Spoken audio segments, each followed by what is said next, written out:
Greetings, salutations, respect, and love. I am Scott, and you have wandered onto the Prog Corner, man. If you're new here, welcome. I've got a good episode for you. To my 14,000 subscribers who've already discovered the magic of the Prog Corner, welcome back today. Oh, yeah, the channel's been going for...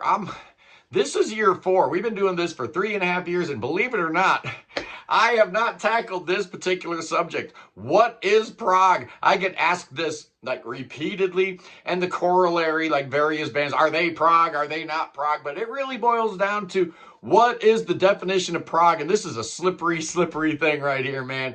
I have heard so many people, read so many articles, and I don't know, man. I really don't. It's almost like the Supreme Court in 1964 when they were ruling about pornography. I don't know what it is, but I know when I see it. And prog is the exact same way, man.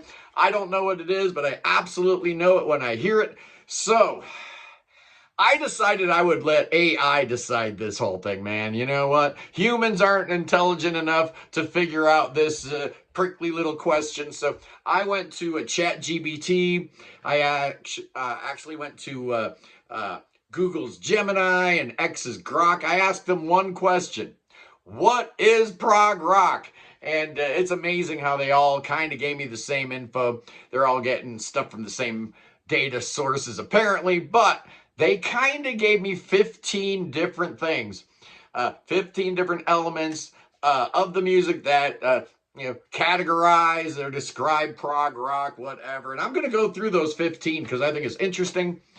And I'm going to talk about each one, whether I feel it's important or not. Now, some of these 15 items there's a little bit of overlap there. Some of this is, not really completely compartmentalized, but whatever. These are the 15 things that all the AI bots were telling me prog rock is, and let's talk about it. At number 15, it is the multimedia live experience.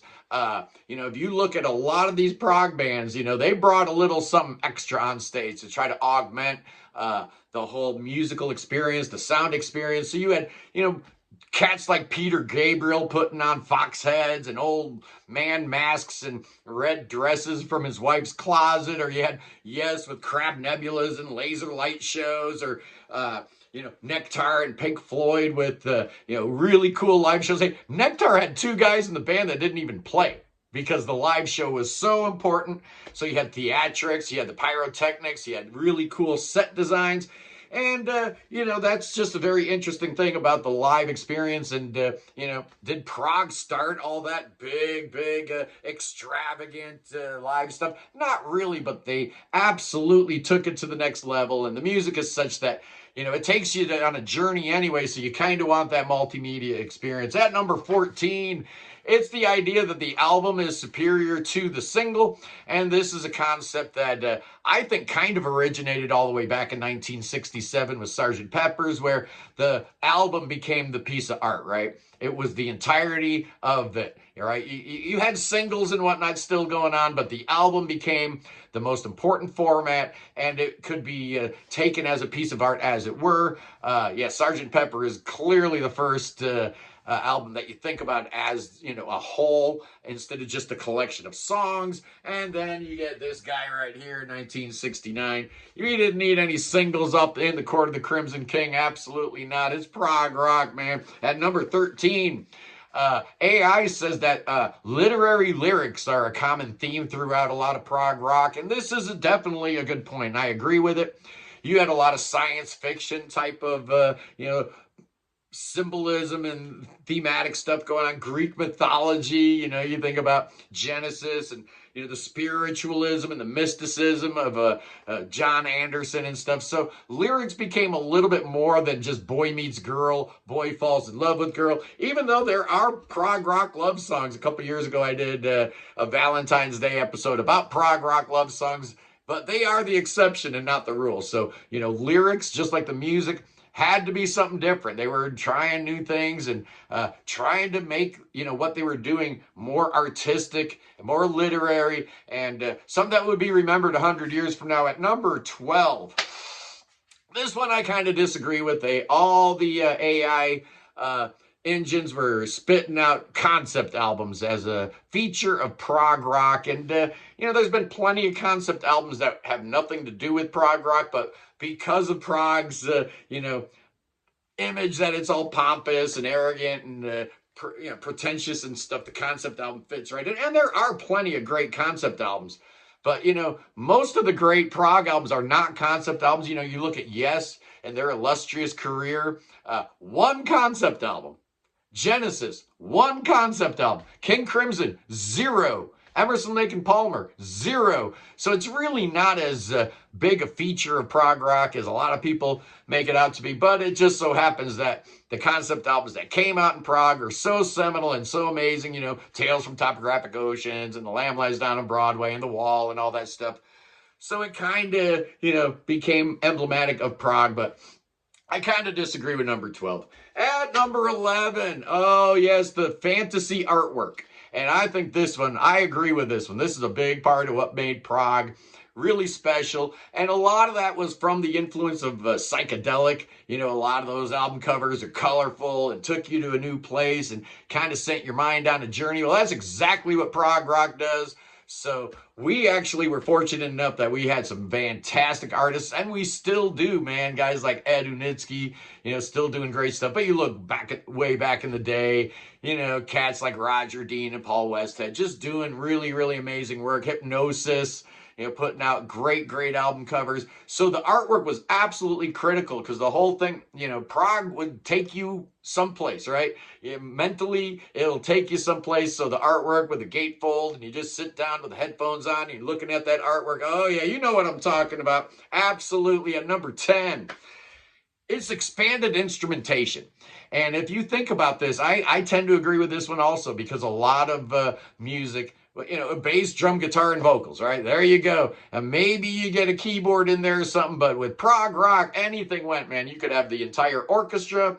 You could have, all kinds of old-timey instrumentation, but you also had, the new instrumentation, like new technology out there, the ability to mix the old and the new, and the ability just to say, we don't have to, make a choice on how many instruments we use, how many different keyboard sounds we can use in a song. Look at Keith Emerson or Rick Wakeman's keyboard set. They were set up to have all kinds of different sounds.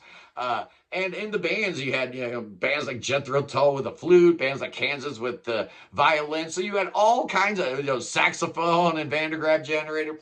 You had all these different instrumentations that were allowed, that were feasible, that were possible, and that the audience was going to listen to because it was, you look back when prog was at its peak, things were really happening and audiences had an open mind. So anything went. At number 9 is virtuosity. And yeah, absolutely. This is kind of what prog rock is known for.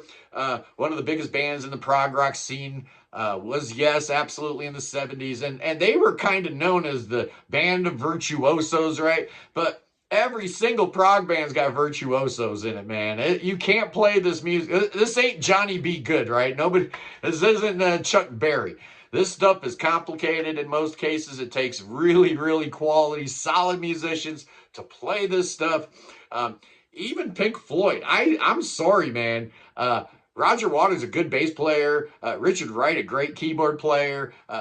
Nick Mason, a great drummer, even though a lot of times they weren't doing stuff super complicated, a la Yes or King Crimson. But virtuosity, absolutely at number 9.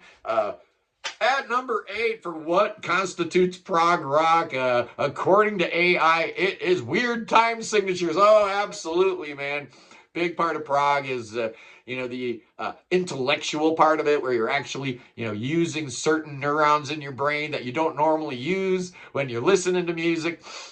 That's why prog is different than any other music. It forces you out of your comfort zone. It's not elevator music, man. Prog rock is never going to be in the background, and a big part of that is those weird time signatures, man. If you're in 11/8 or 17/8, you're not going to be able just to have it in the background. Your mind is going to try to count it out and get you involved, sucking you in no matter what you do. But the weird time signatures, other forms of music use weird time signatures, right?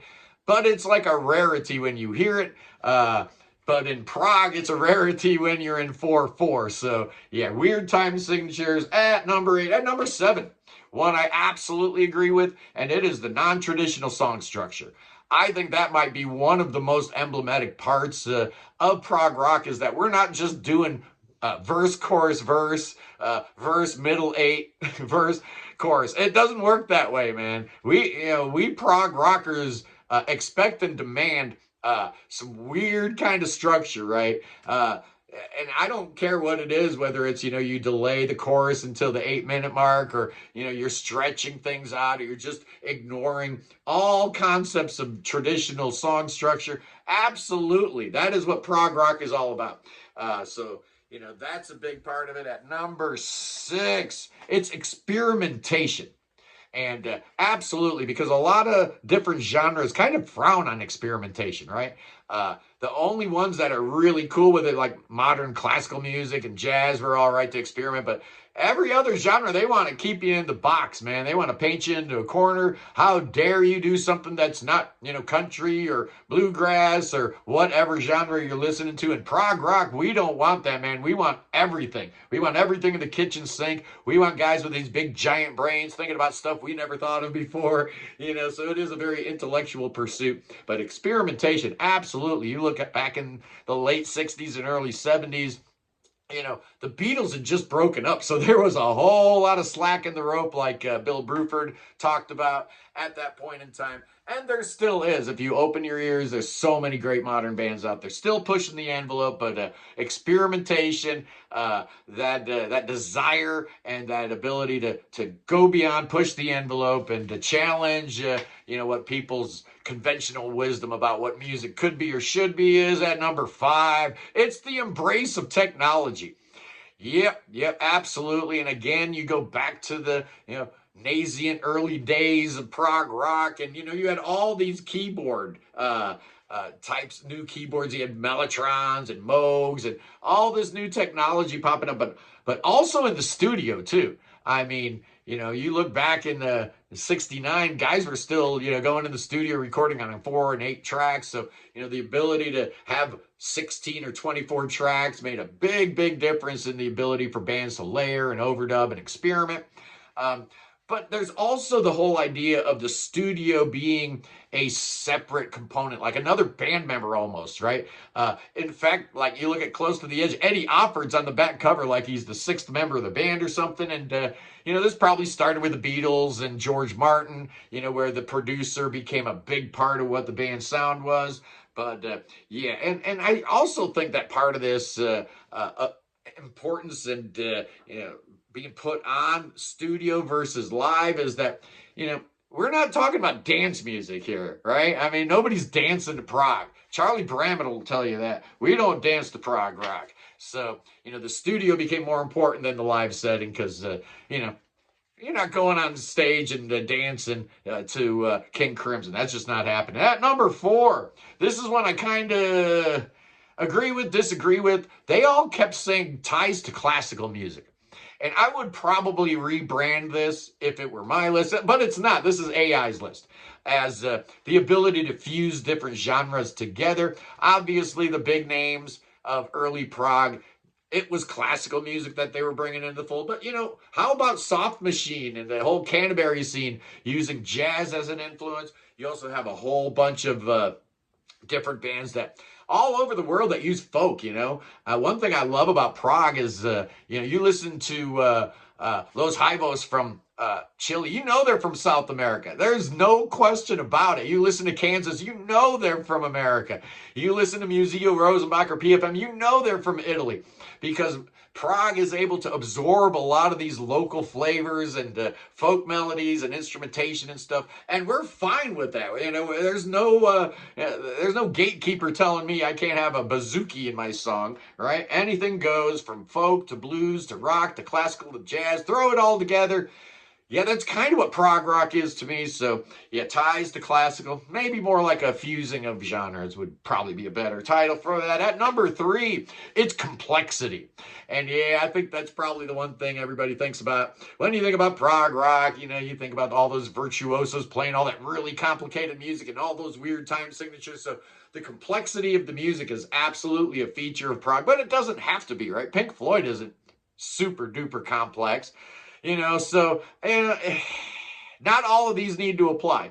But complexity comes in at number 3 for a component of prog rock, according to AI, and I get it. I guess I don't have too many complaints about that. At number 2, it's the long song. Oh, yeah, absolutely. And this, kind of ties into the non-traditional song structure, absolutely, and also ties into the whole album versus single concept. So, a lot of these are interrelated, but long songs, absolutely. If you talk to people that know just a little something about prog rock, that's kind of the first thing they always talk about. Oh, man, those long songs with that 18-minute keyboard solo. I'm like, where is that song? I've never heard that song before. So, they always talk about, fairies and magic forests and stuff. Again, where's that stuff? I don't hear it, but the long song is absolutely a big, big part of what prog rock is all about. And honestly, I am so glad that modern artists have not forsaken the great epic. You look at the big releases so far this year. Jethro Tull had an epic on Curious Ruminant. Steven Wilson had 2 epics. That's all that new album was. Dream Theater didn't disappoint with their new album with a great, great epic. So, epics are here. They're not going anywhere. It's part of prog, absolutely. And at number 1, for what makes prog rock, according to AI, it is musical ambition. And I could not agree with that more. Absolutely. These bands, if we talk about these prog bands, they had aspirations way beyond just, I'd like to have a hit song one day, or, oh, sure, it'd be nice to hear my song on the radio, or, these cats were thinking, we're trying to create music that's going to be important and relevant 100 years from now. That's the mind state. I mean, if you think about it, man, how dare they, right? They're comparing themselves to the greats, right? These prog rock bands had the audaciousness, had the audacity to think that they could compare their music to Beethoven and Bach and Mozart. And they're absolutely right for doing that. Because if you don't think your music is worthy, then why even bother doing it? And that's why I love prog rock, because the prog rockers, they absolutely know that, why do anything unless you want to be the absolute best? Why write a song unless it's going to be the absolute best thing ever written? That ambition is just absolutely crazy. The egotistical nature of some of these prog rockers, that they think they could actually create music that was every bit as epic, every bit as important as the classics. Absolutely great. That's what I love about prog rock, man. But anyway, so that's the 15 things that AI ascribed to prog rock, and I agree with most of it. And, going through that, you can kind of see why prog rock is a little hard to define, right? It's really hard to figure out, right? Because it's a very nebulous thing. But the real reason why it's so hard to pin down and define is because I contend that prog rock is not a genre at all. It's a concept, it's an intention, right? It's an idea. It's not really a genre per se. So as a result, my definition of prog, after going through all that, you've heard me say it before, but ladies and gentlemen, what is prog rock? Well, prog rock is just music. Only better. Oh yeah, only way, way better. So that's the show, boys and girls. Join me Sunday. Oh, I'm gonna have 2 live shows Sunday. It's gonna be amazing. I don't know exactly what the times. I do know the time on the one. 11 a.m. Always, we're going to always be there, 11 a.m. Eastern, and we're going to do the Battle of 1977. We're taking 4 albums from 1977, and we're going to battle them out and see who comes out on top. It's Going for the One versus Point of No Return versus Animals versus A Farewell to King. So who you got? Anyway, boys and girls, and then the other show that I'm planning on doing live Sunday is with none other than Norway's great Magic Pie. They're putting out their brand new album, their 6th album on Charisma. I think it comes out in like April or May or something like that. So we're going to be talking to them and listening to the new song. Anyway, boys and girls, that's it. I love you. Peace in the Middle East. Free Tibet. Free the Ukraine. Free your mind. Free beer. Free Willie. And God save the king. Save King Chucky. Chuck needs your saving. Oh, yeah, that boy could definitely use your saving. And he needs some snakes. Oh, some snake dancing will do him good. Nothing more American than a good old rattlesnake bite. Ah! Oh, my goodness gracious. That's a lively one. I love you guys. I'll see you Sunday. Peace.